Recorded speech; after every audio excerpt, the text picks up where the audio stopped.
Le jour du départ à la retraite marque la fin d'une vie et le début d'une autre, tout aussi mouvementée. Logement, loisirs, argent, santé, patrimoine. Il vous reste 25 années en moyenne à remplir de nouveaux souvenirs. Robert, aujourd'hui, va casser sa routine. Il en a marre de tourner en rond. Sa passion du karting l'ennuie. Elle n'est peut-être pas la meilleure activité qui soit pour créer du lien social. Il se rend dès lors chez Eneo, un mouvement social d'aînés. Bonjour monsieur. Eh bien, ce matin, je voudrais vous lancer un défi.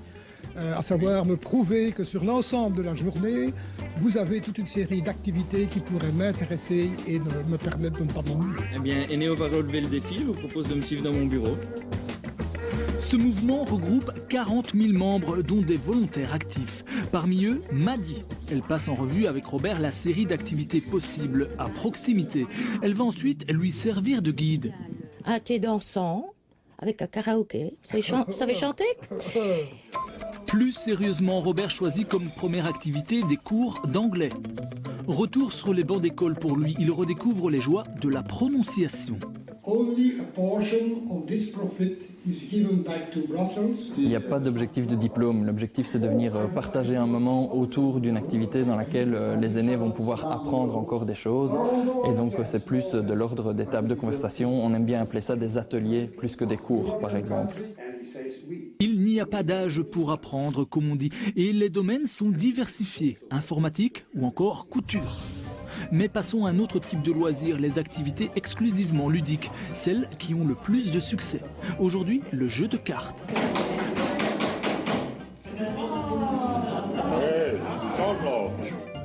Mais ici, silence, c'est du sérieux, enfin presque. Tout le monde est concentré.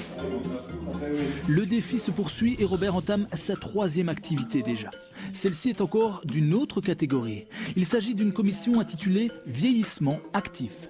C'est une activité de militance, c'est une chambre d'écho, une chambre de réflexion qui permet aux aînés d'être encore des acteurs citoyens et qui permet de concrètement faire remonter des problématiques ou des situations d'aînés pour qu'ils aient une place active dans la société. Après avoir fait travailler ses neurones, Robert ressent le besoin de se dégourdir les muscles. Dans le domaine du sport, il a l'embarras du choix. C'est un club de badminton qui l'accueille. Ici, l'entretien de sa condition physique n'est sans doute qu'un prétexte pour se retrouver. En plus, je vais dire, de la pratique du sport, nous organisons trimestriellement un souper, un banquet, la galette des rois, la fête de Nouvel An, enfin donc voilà, il y a un tas d'activités en dehors du badminton. Et en plus, je dirais les tournois. À noter que faire partie d'un club ne coûte pratiquement rien. Exemple avec le badminton, 18 € par an. La journée de Robert va se terminer en beauté avec une activité 100% plaisir, des cours de dégustation de vin et de fromage. Je vous propose de reprendre un petit morceau de fromage avec le vin de sureau de Stéphane et voir un peu ce que ça donne comme mariage, cette affaire-là. Robert est conquis. Il sort transformé de cette journée trépidante. Quand on sait quand même que le maître mot, dirais-je, pour les retraités est malheureusement souvent la solitude et le repli sur soi, je crois que c'est vraiment un créneau super intéressant à développer. Et en tout cas, moi, j'y adhère et j'espère dans les mois qui viennent pouvoir le concrétiser davantage pour moi personnellement. Défi relevé pour Eneo donc. Et si de votre côté vous ne trouvez pas vraiment votre bonheur parmi les centaines d'occupations proposées, rien ne vous empêche de vous porter volontaire et de créer votre propre activité, votre propre communauté.